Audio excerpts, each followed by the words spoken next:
Mr.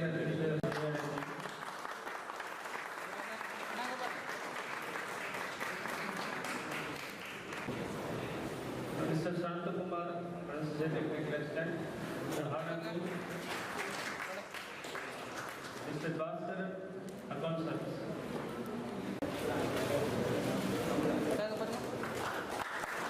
Mr. Tamil Nursing Officer, Mr. Saraswati Nursing Superintendent.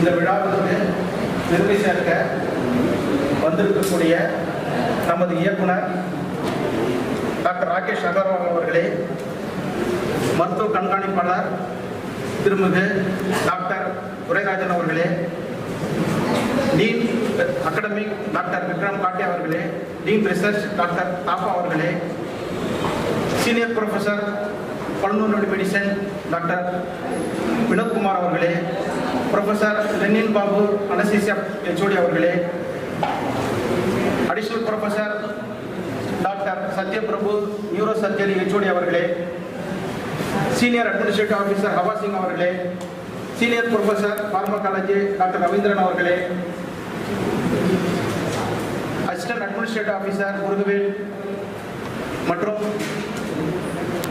Administrative officer junior administrative officer Gnanavel அவர்களே, administrative officer திரு சிவபாலன் அவர்களே, ஜேஆர்என்ஏ president Mrs Banu அவர்களே, ஜேஹெச்யூ president mister Tamilvanan மற்றும் அதன் பிரதிநிதிகளே, இங்கே குழுமிருக்கிற எமது சங்கத்தின் திரளான நிர்வாகிகளே, ஊழியர்களே, உங்கள் அனைவரையும் எமது சங்கத்தின் சார்பாக வருக வருக என வரவேற்று, தேர்தல் நடத்தை விதிமுறை அமலில் இருப்பதால் ஒரு 2 நிமிட உரையை மற்றும் உங்களிடம் நான் சமர்ப்பிக்க விரும்புகிறேன்.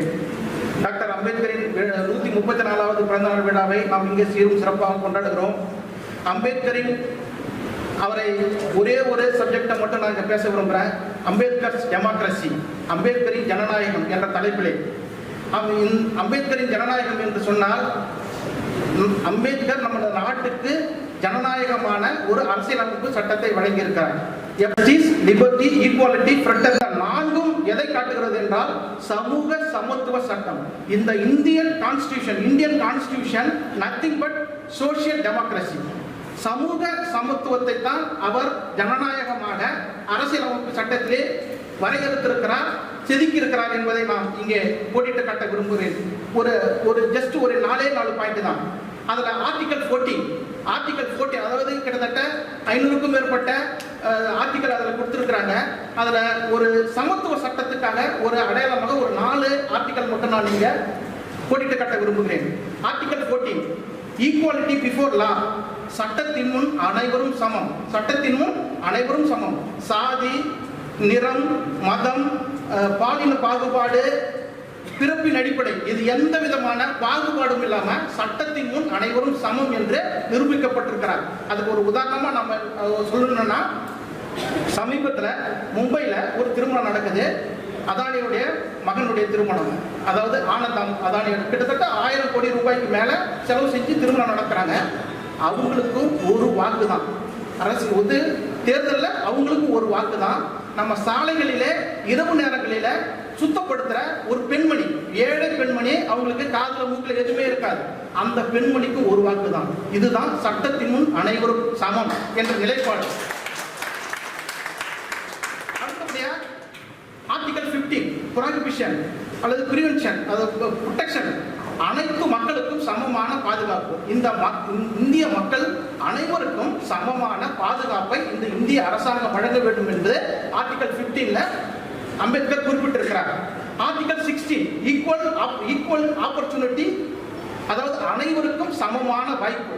அதாவது எல்லா விஷயத்திலுமே, அதாவது ஆண் பெண் யாரா இருந்தாலும் ஒரு அரசு நிறுவனத்தினுடைய வேலைக்கோ அல்லது ஒரு பயிற்சிக்கோ அல்லது படிப்புக்கோ எதாக இருந்தாலும் அனைவருக்கும் சமமான வாய்ப்பு வழங்கப்பட வேண்டும் என்பது அந்த சட்டத்தின் நிலைப்பாடு. அப்படிப்பட்ட ஒரு சிறப்பான சட்டத்தை இந்த மூன்றும் பெண்களை மையப்படுத்தி இந்த சட்டம் வரையறுக்கப்பட்டிருக்கிறது. இந்த மூணுமே எம்பவர்மெண்ட் ஆஃப் விமன். இந்த மூணு இந்த பெண்களை முக்கியத்துவப்படுத்துவது, பெண்களை அதிகாரமயப்படுத்துவதற்காக இந்த சட்டம் அடிப்படையில் இருக்கிறது. அனைவருக்கும் பொருந்தக்கூடிய ஒரு சட்டம். Article 17 abolition of untouchability. அதாவது 2000 வருஷமா நடந்த ஒரு அன்டச்சபிள், அதாவது ஒரு தீண்டாமைய ஒரே ஒரு ஆர்டிகல்ல தீண்டாமை ஒழிக்கப்பட்டது அப்படின்னு சொல்லிட்டு அம்பேத்கர் குறிப்பிட்டிருக்காரு. இந்த 4 சட்டமும் எதுனா சமூக நீதியை உருவாக்கக்கூடிய சட்டம். இந்த 4 சட்டமும் வலிமையா இருக்குன்னு சொன்னா பில்லர் ஆஃப் த கான்ஸ்டிடியூஷன், அதாவது அந்த சட்டத்தினுடைய அடிப்படை கூறு, அதை பாதுகாக்கக்கூடிய தூண்கள். ஒன்று லெஜிஸ்லேச்சர், எக்ஸிகியூஷன், ஜுடிஷியரி, மீடியா. இந்த அடிப்படையில் மொத்தம் 3 அம்பேத்கர் குறிப்பிடுறார். சட்டம் இயற்றக்கூடிய பாராளுமன்றம், சட்டமன்றம், அதை நடைமுறைப்படுத்தக்கூடிய நிர்வாகம். 3வது, இதுல 2 ஏதாவது தப்பு நடந்தா அதை தீர்த்து வைக்கிறதுக்கு ஜுடிஷியரி, நீதிமன்றங்கள். 4வது, இது 3 தப்பு நடந்தா அதை வெளிக்கொண்டு வரதுக்கு டிரான்ஸ்பரன்சிக்காக மீடியா, பிரிண்ட் மீடியா இருக்கு, சோசியல் மீடியா இருக்கு, விஷன் மீடியா இருக்கு. ஸோ இந்த மீடியாலாம் இந்த 3 தப்பு நடந்தா மக்களுக்கு வெளிப்படுத்துவதற்காக இந்த மீடியா என்ற ஒரு 4வது பில்லர் இருக்கு. மொத்தம் இந்த 4 பில்லரும் இந்த டெமோக்ரஸியை பாதுகாக்கணுங்கிறது அம்பேத்கருடைய சட்டம். சரி, இந்த ஜனநாயகம்னா என்ன? Empowerment of common people, empowerment of women, empowerment of ordinary person. அதாவது சாதாரண மக்களை அதிகாரப்படுத்துவதற்கு தான் இந்த அரசியலமைப்பு சட்டம் இருக்குது. இந்த சட்டம் நடைமுறையில் இருந்தா, இந்த ஜனநாயகம் நடைமுறையில் இருந்தா நமக்கு என்ன லாபம் அப்படின்னு சொல்லி பார்த்தா, எல்லாமே இந்த சட்டத்தின் அடிப்படையில் 3வது அந்த பாயிண்ட் சகோதரத்துவம். சகோதரத்துவம் எல்லாருமே கடைபிடிச்சிட்டா நாட்டுல சண்டை இருக்காது, நீதிமன்றங்கள் குறைந்துவிடும், காவல்துறை வழக்குகள் குறைந்துவிடும், அல்லது எல்லை பிரச்சனையில சண்டை வராது, நம்ம எல்லாமே ஒற்றுமையா இருப்போம். வருமானம் வர சோர்ஸ், அதாவது நம்ம இந்தியாவுடைய சோர்ஸ் எல்லாருக்கும் பகிர்ந்தளிக்கப்படும். இதனால நம்ம சுபிட்சம் அடையும். எதிர்கால இந்தியா மிக வலிமையானதா, நம்ம எல்லாமே சகோதரத்துவமா வாழக்கூடிய வாய்ப்பு கிடைக்கும். இந்த ஒரு சட்டத்தை அம்பேத்கர் எழுதியிருக்காரு. ஆனா அது பொதுவாக என்ன சொல்றாங்கன்னு சொன்னா, இந்தியன் கான்ஸ்டிடியூஷன், இதுக்கு இன்னொரு பேரு சோசியல் டெமோக்ரஸி.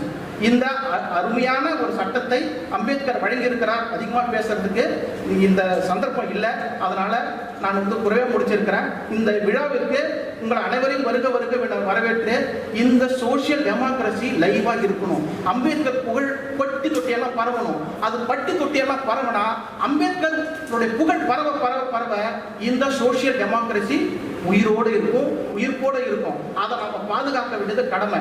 அப்படி உயிர்ப்போடு இருந்தா இந்த நன்மைகள் எல்லாம், அதாவது சகோதரத்துவம் நமக்கு கிடைக்கும். நாம எல்லாமே சகோதரத்துவமா வாழ்வோம் என்று கூறி இந்த விழாவிற்கு உங்கள் அனைவரையும் வருக வரவேற்று வணங்குகிறேன்.